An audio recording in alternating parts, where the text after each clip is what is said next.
Hi friends, welcome to Lone Wolf.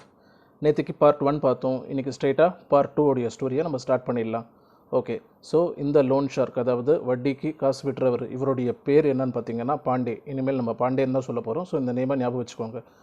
இந்த பாண்டேக்கு அவருடைய ஆஃபீஸ்க்கு போய் உட்காந்துருக்காரு. அப்போது பாண்டேயோட அசிஸ்டண்ட் வந்து அவர்கிட்ட சொல்கிறாரு, இந்த மாதிரி எம்எல்ஏ உங்களை தேடி வந்தார், நீங்கள் வந்த டைமில் ஆஃபீஸில் இல்லை, அண்ட் உங்களுடைய மொபைலுக்கு ரொம்ப நேரம் ட்ரை பண்ணார், பட் மொபைல் ஸ்விட்ச் ஆஃபாக இருந்துச்சு அப்படின்ட்டு ரொம்ப கோவமாக கிளம்பி போயிட்டார் அப்படின்னு.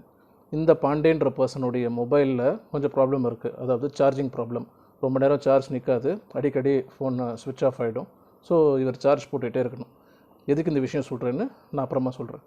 ஓகே, உடனே இந்த பர்சன் என்ன பண்ணுறாரு, சார்ஜ் டவுன் ஆகிடுச்சு, நீ போய் என் ஃபோன் சார்ஜ் போடுன்னு அவருடைய அசிஸ்டண்ட் கிட்ட மொபைலை கொடுத்துட்டு அசிஸ்டண்ட்டோட ஃபோனை வாங்கி அந்த எம்எல்ஏ கால் பண்ணுறாரு. எம்எல்ஏ சொல்கிறாரு, இந்த எஸ்ஐ, அதாவது லோக்கல் போலீஸ் ஆஃபீஸர் என்னை தேடி வந்தான், நீ பண்ணுற அட்டூழியங்களை பற்றிலாம் என்கிட்ட சொன்னான், ரொம்ப திமிராக பேசினான், அதனால தான் நான் உனக்கு ஃபோன் பண்ணேன், இம்மீடியட்லி ஹேண்டில் இட். அந்த எஸ்ஐ விட்டால் ரொம்ப ஓவராக பேசுகிறான், நீ தான் எப்படியாச்சும் இந்த ப்ராப்ளமை சால்வ் பண்ணணும். அடுத்த வாட்டி அந்த எஸ்ஐ என்னை தேடி என்கிட்ட வந்து உன்னை பற்றி கம்ப்ளைண்ட் பண்ணக்கூடாது, உன்னாலே எனக்கும் மரியாதை இல்லாமல் இருக்குது அந்த எஸ்ஐ கிட்ட அப்படின்னு இந்த எம்எல்ஏ வந்து இவரை வார்ன் பண்ணுறாரு. உடனே இந்த பர்சன் என்ன பண்ணுறாரு, பாண்டேன்றவர், நான் கண்டிப்பாக இதை ஹேண்டில் பண்ணுறேன், கவலைப்படாதீங்க, எக்ஸ்ட்ரீம்லி சாரின்ற மாதிரி சாரி கேட்குறாரு. அடுத்த நாள் இந்த மாஸ்டருடைய வீட்டுக்கு இந்த பாண்டேன்றவர் போகிறாரு, லோன் ஷார்க். அவர் வந்து ஒரு ரியல் எஸ்டேட் ஏஜெண்ட்டை கூட்டிகிட்டு போய் இந்த வீடு ஃபுல்லாக நல்லா சுற்றிப்பார் அப்படின்னு சொல்கிறாரு. இந்த ரியல் எஸ்டேட் ஏஜெண்ட் வந்து ரூமு ஹால்லாம் போயிட்டு நல்லா சுற்றி பார்க்குறாரு. பார்த்துட்டு அவர் வெளியில் போய்ட்றாரு. மாஸ்டர் மட்டும்தான் வீட்டில் இருக்கார் அப்போது. அண்டு அந்த பக்கத்து வீட்டு பொண்ணு நைனா, அந்த பொண்ணோட பேர், அதாவது பில்லி, பூனைன்னு இவர் கூப்பிடுவார் அந்த மாஸ்டர் அந்த பொண்ணை இல்லை. அவங்களுக்கு தானே முன்னாடி எபிசோடில் நம்ம சொல்லியிருந்தோம் இந்த மாதிரி கேக் கட் பண்ணுறாங்க அப்படின்னு. அந்த பொண்ணுக்கு வந்து டியூஷனுக்கு உட்காந்துருக்காங்க, கிளாஸஸ் இவர் எடுத்துகிட்ருக்காரு, ஹோம்ஒர்க் சொல்லி கொடுத்துட்ருக்காரு. அந்த டைம் தான் இந்த பாண்டேன்றவர் உள்ளே வராரு. ரியல் எஸ்டேட் ஏஜெண்ட்டை வெளியில் அனுப்பிச்சிட்டு உடனே இந்த பர்சனை பார்த்தோன்னே மாஸ்டர் சொல்கிறாரு, இந்த மாதிரி நேனா நீ இந்த இடத்த விட்டு கிளம்பு அப்படின்னு.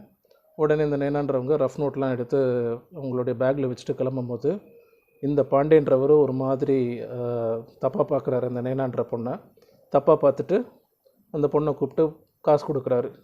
கொடுத்துட்டு வச்சுக்கோ அப்படின்னு சொல்கிறாரு. அந்த பொண்ணு இந்த மாஸ்டரை பார்க்குறாங்க, வாங்காதுன்னு சொல்கிறாங்க. மாஸ்டர் எதுவும் சொல்ல மாட்டாருன்னு காசு கொடுக்குறாங்க. அந்த பொண்ணு அங்கேருந்து கிளம்பிடுறாங்க.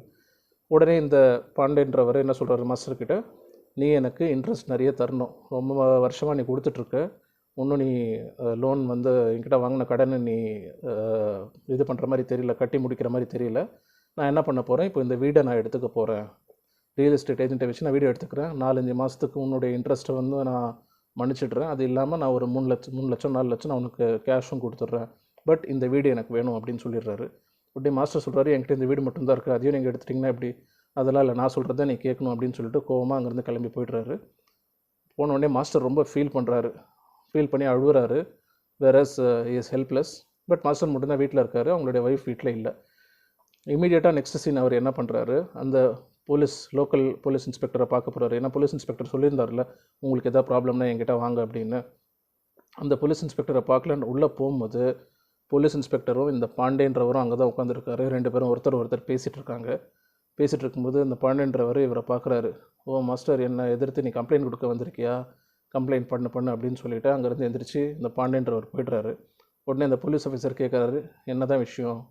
இல்லை, இந்த மாதிரி நான் கடன் வாங்கியிருந்தேன், ரிட்டன் நான் பே பண்ணிட்டு தான் இருக்கேன், பட் என்னுடைய வீடை எழுதி வாங்கணும், என் வீடை வித்துரு அப்படின்னு அவர் சொல்கிறாரு. அப்படின்னா போலீஸ் ஆஃபீஸரும் ரொம்ப டென்ஷனாக இருக்கார். அதுக்கு முன்னாடி சில விஷயங்கள் நடந்திருக்கு அவருக்கும் அந்த பாண்டேன்றவருக்கும். கடன் வாங்கினீங்கன்னா கேட்க தான் செய்வாங்க, எப்படியாச்சும் கடனை வாங்கி சீக்கிரமாக கட்டிடுங்க, இவன் ரொம்ப மோசமான ஆள் அப்படின்னு சொல்லிட்டு அந்த பாண்டேன்றவருக்கு அட்வைஸ் பண்ணி திட்டி இந்த போலீஸ் ஆஃபீஸரும் அனுப்பிடுறாரு. என்னால் ஒன்றும் பண்ண முடியாது, அவர் உங்களை அடித்தாருன்னா சொல்லுங்கள், கேஸ் தரங்க, பட் கடன் திருப்பி கேட்டதுக்கெலாம் நான் எதுவும் பண்ண முடியாது அப்படின்னு. உடனே இந்த மாஸ்டர் வந்து ஒரே குழப்பத்தோட வீட்டுக்கு போகிறாரு. பக்கத்தில் கோவிலில் ஒரு பூஜை. ஸோ மாஸ்டரோடைய ஒய்ஃப் அந்த பூஜைக்கு போயிருக்காங்க. மாஸ்டர் மட்டும் வீட்டில் உட்காந்து ஃபீல் பண்ணிகிட்டே இருக்கார். அன்றைக்கி ஈவினிங் சடனாக இந்த பாண்டேன்றவர் வீட்டுக்குள்ளே வராரு, ஃபுல் சரக்கு பாட்டிலோட. வீட்டுக்குள்ளே வந்த உடனே மாஸ்டரை போட்டு பலாருன்னு அறைகிறாரு. ஒரு அரைஞ்சிட்டு, நமக்குள்ளே எல்லாமே நல்லபடியாக போய்ட்டு இருந்துச்சு, எவ்வளோ தைரியம் இருந்தால் நீ என்னை பற்றி போய் போலீஸ்கிட்ட கம்ப்ளைண்ட் பண்ணுவேன்னு மாஸ்டர்கிட்ட கோச்சிக்கிறாரு. மாஸ்டர் இல்லை, எக்ஸ்ட்ரீம்லி சாரி அப்படின்னு சொல்கிறாரு. எங்கள் உன் ஒய்ஃப் பக்கத்தில் கோவிலில் தானே உட்காந்துருக்காங்க, எனக்கு தெரியும் கோவிலில் தான் இருக்காங்கன்னு. ஒழுங்காக நான் சொல்கிறது இப்போ கேளு. இப்போ நீ என்ன பண்ணுறேன்னா, போயிட்டு பக்கத்து வீட்டில் அந்த நயனான்ற சின்ன பொண்ணு இருக்காங்களே 10 வயசு, அந்த பொண்ணுக்கு நீ ஸ்பெஷல் கிளாஸ் எடுக்கணும்னு சொல்லி கூட்டிகிட்டு வா. நான் அந்த பொண்ணோட ஃபிசிக்கலாக இருக்கணும், கவலைப்படாத, அந்த பொண்ணை நான் பத்திரமா அனுப்பிடுறேன் அப்படின்னு சொல்கிறாரு. சொன்ன உடனே இந்த மாஸ்டர் பயங்கரமாக டென்ஷன் ஆகிடுறாரு. சின்ன பொண்ணு, பக்கத்து வீட்டு பொண்ணு, என்ன இவ்வளோ கேவலமான ஒரு தாட்டோட இந்த ஆள் இருக்கானே அப்படின்னு சொல்லிட்டு இந்த பாண்டேன்றவர் கிளாஸில் சரக்கு ஊற்றுறாரு. ஊற்றிட்டு, மாஸ்டர் நீ போய் அந்த பொண்ணை கூப்பிட்றதுக்கு முன்னாடி கிச்சனுக்கு போய் எனக்கு ஏதாச்சும் ஸ்நாக்ஸ் கொண்டு வா அப்படின்னு சொல்கிறாரு. சரி, கிச்சனுக்கு போயிட்டு இந்த மாஸ்டரும் வந்து மிக்சரை ஒரு தட்டில் போட்டு அந்த பாண்டே கிட்ட மிக்சரை கொண்டு தட்டுலேருந்து கிட்ட வராரு. கரெக்டாக இந்த பாண்டேன்றவர் மிக்சரை வாங்க போகும்போது டக்குன்னு இந்த மாஸ்டர் கழுத்தில் ஒரு குத்து கத்தியை வச்சு, அந்த தட்டிக்கிலேயே ஒரு கத்தியை ஒளிச்சு வச்சு கொண்டு வந்திருக்காரு மாஸ்டர். கரெக்டாக இந்த பர்சன் பாண்டே வாங்கும்போது கழுத்தில் கத்தியை இறக்கிடுறாரு. ஸ்பாட்லேயே இந்த பாண்டேன்றவர் காலி. இந்த மாஸ்டருக்கு அவ்வளோ கோவம். தான் பொண்ணாக நினைக்கிற ஒரு சின்ன குழந்தைய, 10 வயசு குழந்தைக்கு இவன் ஃபிசிக்கல் ரிலேஷன்ஷிப் வச்சுக்கணும்னு சொல்கிறான். அதுவும் என்னையை போய் கூட்டிகிட்டு வர சொல்கிறானா, எப்படி பார்த்துக்கலாம். அதுக்கு முன்னாடி நிறைய டென்ஷன் கொடுத்துட்டான். செம்ம கோவம், குத்திடுறாரு. கொஞ்ச நேரத்துக்கு அப்புறமா இந்த மாஸ்டருடைய ஒய்ஃப் கோவிலில் பூஜையெல்லாம் முடிச்சுட்டு வீட்டுக்குள்ளே வராங்க. வந்து பார்த்தோன்னே பயந்துடுறாங்க. மாஸ்டர் ஒரே விஷயந்தான் சொல்கிறாரு, எல்லாமே நடக்க வேண்டியதாக இருந்துச்சு, நடந்துருச்சு, லேட்டராக நான் உனக்கு எக்ஸ்பிளைன் பண்ணுறேன், நீ பயப்படாத, போய் ரூமில் உட்காரு அப்படின்னு சொல்லிட்டு அவங்களுடைய ஒய்ஃபை ரூமில் உட்கார வச்சுட்டு கதவெல்லாம் சாத்திடுறாரு. சாத்திட்டு இவரும் மாஸ்டரும் ட்ரெஸ் சேஞ்ச் பண்ணிக்கிறாரு. பண்ணிவிட்டு வெளியில் போய் வீட்டுக்கு பின்னாடி ஹேமர், ஆக்ஸ்லாம் இருக்குது, அதெல்லாம் கொண்டு வராரு. ஒரு கோணி பை கொண்டு வராரு. எதுக்குன்னு உங்களுக்கே தெரியும், புரிஞ்சுக்கோங்க. ஸோ எல்லாம் பீஸ் போட்டு அந்த கோணி பைக்குள்ளே ஃபுல்லாக அவரை, இந்த பாண்டேன்றவரை போட்டுடுறாரு. போட்டுட்டு வீட்டெல்லாம் க்ளீன் பண்ணுறாரு. க்ளீன் பண்ணிவிட்டு இம்மீடியட்டாக என்ன பண்ணுறாரு, அந்த கோணி பைக்கான 2 பேக்ஸை எடுத்துகிட்டு பக்கத்தில் இருக்கிற பஸ் ஸ்டாண்டுக்கு போகிறாரு. பஸ் ஏறுறாரு. பஸ் ஏறிட்டு அவுட்டரில் ஒரு இடத்துல போய் இறங்குறாரு. அந்த இடத்துல இறங்கி ஒரு பழைய பாழடைஞ்ச ஒரு ஃபோர்ட் மாதிரி இருக்குது. அந்த ஃபோர்ட்டில் ஒரு கண்ணு தெரியாத ஒரு வயசான ஆள் இருக்கார். அங்கே போயிட்டு இந்த 2 கோணி பையையும் டம்ப் பண்ணிவிட்டு ரிட்டன் வீட்டுக்கு வந்துடுறாரு. வந்துட்டு அப்புறமா இந்த மாஸ்டருடைய ஒய்ஃப் ஒரு மாதிரி மென்டலி அப்செட் ஆயிடுறாங்க. ஹால் பார்க்குறாங்க, யாரோ ஒருத்தன் அந்த ஹாலில் அந்த பாண்டியன்றவர் இறந்து கிடந்த மாதிரிலாம் அவங்களுக்கு தெரியுது. ரூமை விட்டு வெளியிலே வரமாட்டுறாங்க. மென்டலி அவங்க ஒரு மாதிரி ரொம்ப அப்செட் ஆகிடுறாங்க. செகண்ட் டே நைட் மறுபடியும் மாஸ்டர் என்ன பண்ணுறாரு, அவர் வீட்டிலேருந்து அதே பஸ்ஸை பிடிச்சி அந்த இடத்துக்கு போகிறாரு. போயிட்டு அந்த இடத்துலேருந்து அந்த கோணி பைகளை எடுக்கிறாரு. எடுத்துட்டு அங்கே பக்கத்துலேயே 2 கோணி பைகளையும் கோழி பைக்குள்ள இருக்கிற ரிமைன்ஸ் எல்லாம் போட்டு எரிச்சிடுறாரு. எரிச்சு எல்லாத்தையும் சாம்பல் ஆக்கிடுறாரு. சாம்பல் ஆக்கிட்டு ஒரு சில பாடி பார்ட்ஸுடைய ஸ்கெலிட்டன் போன்ஸ் இருக்கும்ல, அந்த போன்ஸ் எல்லாம் மறுபடியும் ஒரு சின்ன பேக்கில் போட்டு கொண்டு வராரு. கொண்டு வந்துட்டு இவர் வீட்டு பக்கத்தில் யூஸ்வலாக போயிட்டு ஒரு இடத்துல மாவு வாங்குவார்ல, அந்த பர்சன் கிட்ட சொல்கிறாரு, எனக்கு இப்போது மாவு வாங்கணும்.